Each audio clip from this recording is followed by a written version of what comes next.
ଜବରଦଖଲରେ ସରକାରୀ ଜମି ହୋଇପାରୁନାହିଁ ଅଙ୍ଗନବାଡ଼ି କୋଠା ନିର୍ମାଣ ଫଳରେ ଗୁହାଳରେ ପାଠ ପଢୁଛନ୍ତି କୋମଳମତି ଶିଶୁ। ପ୍ରତିବାଦରେ ଜିଲ୍ଲାପାଳଙ୍କୁ ଅଭିଯୋଗ କରିବା ସହ ସମାଧାନ ପାଇଁ ଗାଁର ମହିଳା ଦେଲେ ଦାବିପତ୍ର।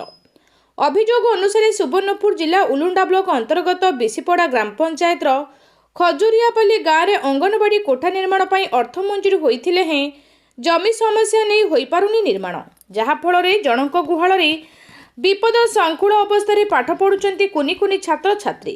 ସେପଟେ ସରକାରୀ ଜମିକୁ କିଛି ଅସାଧୁ ଲୋକ କବ୍ଜା କରି ରଖିଛନ୍ତି। ଏହାର ସମାଧାନ କରି ତୁରନ୍ତ କୋଠା ନିର୍ମାଣ କରିବାକୁ ସେମାନେ ଜିଲ୍ଲାପାଳଙ୍କଠାରେ ଦାବି କରିଛନ୍ତି।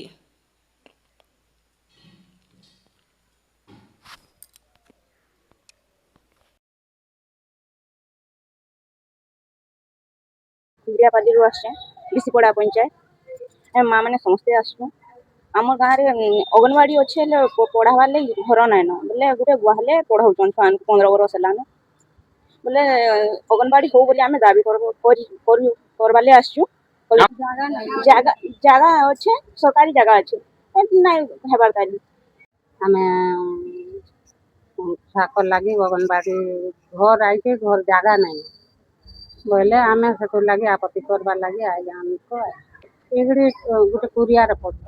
ହଁ ବୋଇଲେ ଧୁରିଆ ହଉଛେ ବୋଇଲେ ଆମର୍ ଗାଁରେ ହଉ, ଆମ ଖଜୁରିଆପାଲ୍ଲୀରେ ହଉ ନାଇଁ ହେବାର୍ ଲାଗି ଆମର ତ ସରକାରୀ ଏରିଆ ଅଛେ, କେହି ଛାଡ଼ି ନାଇଁ ଦେବାର୍ ବୋଇଲେ ଜାଗା ନାଇଁ ବୋଲି ଯେ ପାଇଛେ ସେ ସେନେ ପଢଉଛେ।